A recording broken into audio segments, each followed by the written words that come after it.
En Mateo 24, Jesucristo, hermano, cuando habla de los últimos tiempos, los discípulos le piden señales. Y Él les dice de que muchos vendrán en su nombre. De que habrán, hermanos, terremotos en diferentes lugares del mundo. Habrán pestes, habrán hambres. Hermanos, naciones se levantarán contra naciones, reino contra reino. Lo que Jesucristo está diciendo, hermano, es de que el mundo va a llegar a sitiar la iglesia. Escuchen esto. Y ya estamos, hermanos, encaminados a estar bajo sitio. Porque lo que menos se predica hoy en día, algo que tengo calcado allá por finales de los 90, cuando yo era un nene, escuchaba hablar a mis padres con otros hermanos que llegaban a visitarnos a la casa, hablar de los últimos tiempos. Y hablaban de que íbamos incluso hasta ser perseguidos. De muchas o de diferentes formas, hermano, en los últimos tiempos la iglesia tiene que ser perseguida. Y si bien es cierto, nosotros aún no hemos llegado a experimentar eso. Pero ya, hermanos, estamos viendo muchos ambientes de persecución. Y está bueno anhelar la venida de Cristo, la tenemos que amar. Pero también necesitamos estar conscientes de que en algún momento estaremos bajo sitio. Y ahí es, hermano, donde tenemos que conocer y entender la luz de la palabra. Porque Samaria, hermanos, era gente, los que estaban, hermanos, encerrados ahí bajo esos muros, no era gente que desconocía del Señor. Era gente que sabían exactamente los estatutos, las leyes y decretos del Señor. Hermano, es necesario que la iglesia comience verdaderamente a creer en Dios. Hermanos, otra de las consecuencias que pasa al estar bajo sitio es que es la ocasión para culpar a otros. Y entonces, hermano, cuando nadie se quiere hacer cargo de sus errores, comienza a culpar uno al otro. Los señalamientos. Y comienza, hermanos, disensiones diabólicas, demoníacas. Porque eso es exactamente lo que nuestro enemigo quiere que comience a actuar en nosotros. Desconfianza. Que nosotros comencemos a dudar del otro hermano. Cuando sabe que, hermano, que nosotros estamos llamados a ser la gente más confiable en esta tierra. Hermano, son cosas bien palpables, notorias, que pasan y son así. Pero la iglesia de Jesucristo, hermano, cuando está bajo sitio o cuando una vida se siente bajo sitio, hermano, comienza a manifestarse este tipo de cosas como el hambre. Pero hermano, si hay una hambre que se tiene que despertar en el creyente, es una hambre pero de Dios. Una hambre, una necesidad, hermano, de que sobreabunde la gracia de Dios en nuestra vida. El único desespero que tiene que haber en nosotros es el desespero por correr a los atrios del Señor. El desespero, hermano, de decir no puedo vivir sin tu presencia. El desespero de decir, Señor, por favor, solo tú sé mi Señor. La pérdida del razonamiento, todo lo tiene que hacer en la versión, hermano, humana. De que me niego yo, o mejor dicho, como dijo nuestro hermano, esa expresión de menguar nosotros. Para que el razonamiento de Cristo, hermanos, crezca en nosotros. Por eso es que en Romanos 12 el apóstol Pablo dice, renovad vuestro entendimiento. Hermanos, porque hay que renovarlo. Ese es uno de los desesperos que tiene que haber en nosotros, ser transformados, renovados en nuestro entendimiento. Para, hermanos, que ninguna de estas cuestiones sorprenda nuestra vida. Nótese que dice el verso 25, hubo gran hambre en Samaria a consecuencia de aquel sitio. Tanto que la cabeza de un asno se vendía por 80 piezas de plata. Mire qué caro, hermano, una cabeza de un animal. El estiércol de paloma. Grandes comerciantes de la época.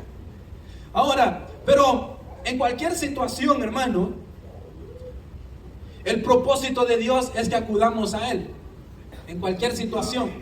Yo quiero que usted lea conmigo el verso 27. Y pasando el rey de Israel por el muro, una mujer le gritó y dijo, salva, rey, Señor mío. Qué sencillo esas palabras. Salva, rey, Señor mío. Está leyendo en su Biblia. Salva, rey, Señor mío. Si usted lo interpreta fácilmente, lo que la mujer le está diciendo, rey, auxilio, ayúdame. Lo que está pegando es un grito de auxilio. Lo que, hermano, Dios quiere hacer aquí es que su propósito, hermano, sea proyectado en el pueblo. ¿De qué manera, hermano Víctor? Porque nótese esto, de que la respuesta del rey, hermano, es una respuesta sincera. Una respuesta que ya no tiene más que decir. Porque miren lo que le dice el rey. ¿Qué tienes? Le dice. ¿Qué tienes? Ella respondió, esta mujer me dijo, da acá tu hijo y comámoslo hoy y mañana comeremos el mío. Escucha hasta qué grado habían llegado la gente en Samaria. La mujer está pidiendo auxilio, le está pidiendo, hermano, justicia al rey. Porque entre dos mujeres hicieron el trato, el pacto de comerse a su hijo, entre las dos. Y el siguiente día se iban a comer el hijo de la otra. Lo que un sitio puede provocar, hermano, es que usted se puede comer a su hermano, se puede comer a su hermana. El desespero lleva a hacer cosas desenfrenadas. Se puede convertir en caníbal espiritual, un devorador espiritual. Estar bajo sitio es trágico. Pero la respuesta de este rey, hermano, a esta causa es algo interesante, porque él dice, si no te salva Jehová, ¿de dónde yo te puedo salvar? ¿Qué yo puedo hacer por ti? Y ahí está, hermano, la clave de creer verdaderamente en el Señor. Que si hemos creído en el Señor, ¿a dónde verdaderamente nosotros estamos mirando? Escuche esto. Porque el rey se siente bien grande, bien poderoso en su apogeo. Pero cuando está en un momento de calamidad, hermano, este hombre totalmente muere. Es vuelto a mortal. Porque el hombre cuando está en su apogeo se siente inmortal, poderoso, fuerte. Pero ahora el hombre le dice, si no te salva Jehová, o sea, el Dios Todopoderoso, el creador del cielo y la tierra, ¿qué quieres que haga yo por ti? No soy nadie. Lo que el propósito del Señor, hermanos, quiere llevar es de que la vista totalmente tiene que ser quitada del hombre. Tiene que, hermano, hacer dependencia total de Él. El que cree en Dios verdaderamente va a depender en Él, sea cual sea la situación, no importa el problema que sea. No importa la enfermedad que sea, hermano, los testimonios hablan por sí solos. No importa lo que sea de vida o de muerte. La dependencia tiene que ser totalmente en el Dios de los cielos, amados hermanos. Aunque el sitio esté en su corazón, aunque el diablo haya sitiado su familia, aunque el diablo haya sitiado su finanza, aunque el diablo, hermano, esté sitiando a la iglesia en esta tierra, hermano, nuestra dependencia es totalmente del Señor. Lamentablemente nadie puede hacer nada por nada, pero hay una noticia: el Dios tres veces santo, hermano, tiene palabras de vida, tiene palabras de verdad, y es el que cambia, hermanos, el lamento en un baile espiritual con Él. Creer en Dios, hermanos, cambia todo. Y aquí vamos a descifrar algo muy poderoso que está aconteciendo, porque ya, hermanos, Elías había sido quitado de la tierra, había sido llevado en un torbellino al cielo, pero ya había sido ungido por profeta Eliseo. Pero Eliseo hasta este momento no ha figurado en nada. Samaria estuvo bajo sitio o estaba bajo sitio, pero del profeta no se sabe nada. Alabado sea el Señor. Dios quería hacer algo con este pueblo, porque quería que su propósito fuese entendido. Quería que viesen la realidad. Lo de Eliseo es algo interesante, porque ahí mismo dice la Biblia cuál era la situación de Eliseo. Si usted lo lee, ¿cómo estaba Eliseo? Que estaba sentado en su casa. Nótese, podemos hablar mucho de que estaba sentado en su casa. Podemos decir de que Eliseo, en medio de la crisis, estaba tranquilo. Tenía tranquilidad. Hermano, porque cuando se está bajo sitio, lo que se necesita es paciencia para entender el mensaje de Dios. Un propósito tenemos, y es de creer en Dios. Escuche esto, porque el profeta no ha figurado en nada hasta ese momento. Pero él estaba tranquilo en su casa, estaba sentado, pero algo estaba haciendo con los ancianos. ¿Pero qué habrá estado haciendo con los ancianos? El profeta estaba intrigado por algo. ¿Quieres saberlo? Yo también. Leámoslo en la palabra. El verso 32 leamos. Y Eliseo estaba sentado en su casa, y con él estaban sentados los ancianos. Y el rey envió a él un hombre. Mas antes que el mensajero viniese a él, dijo a los ancianos: ¿no habéis visto cómo este hijo de homicida, refiriéndose al rey, envía a cortarme la cabeza? Escuche esto, hermano. Mirad pues, y cuando viniera el mensajero, cerrar la puerta e impedirle la entrada.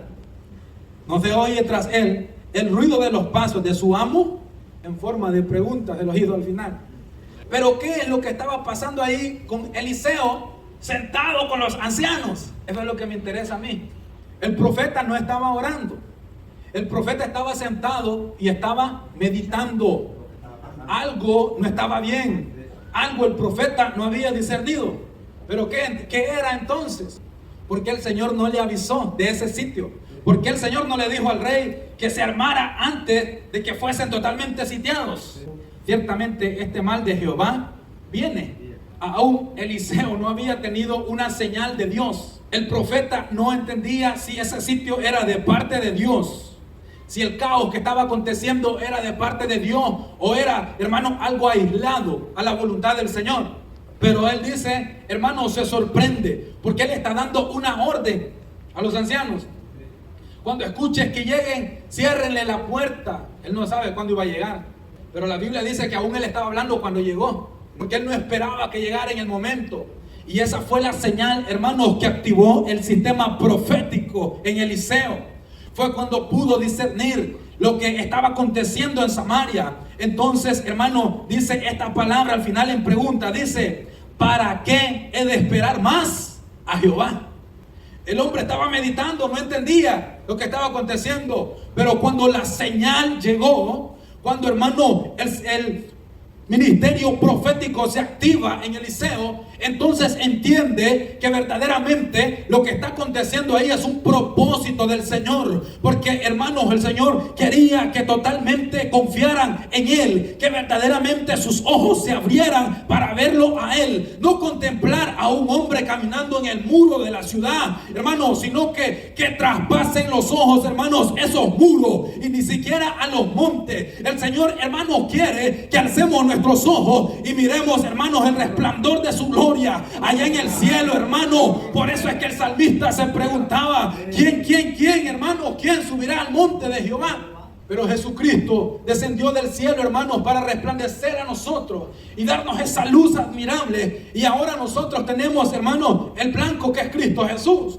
Por eso en Hebreos detalla y dice, puesto los ojos en Jesús, el autor y consumador de la fe. Termino con estos 3 principios aplicables para nuestra vida. Número 1, si he creído en Dios, mi confianza tiene que ser en Él. ¿Pero cuándo? Cuando todo o cuando aún todo te vea contrario. ¿O no es cierto que usted dice, voy a ir a alabar al Señor a la casa de oración, pero con un gran problemón en su casa? Pero usted viene a adorar al Señor. En medio de todo, si su confianza está en Él, deposítele ese problema a Él. Pero de verdad, que cuando llegue aquí se ha olvidado de eso, para que la alabanza suba hasta el trono de la gracia. Número 2, la intimidación es parte del pecado. Y superar esa situación solo se logra con abundancia de paz. Mi paz os dejo, mi paz os doy, dijo Jesús. Como el mundo la da, yo no la doy. Entonces una paz totalmente diferente, la paz que trastorna el entendimiento humano. Número 3, creer cualquiera cree. ¿O no es así? Cualquiera cree. Yo creo en Dios, dice la gente, yo creo en Dios. Sí, está bien. Creer cualquiera cree. Pero actuar como si has creído en Dios, solo lo hace el que espera en todo tiempo en Él.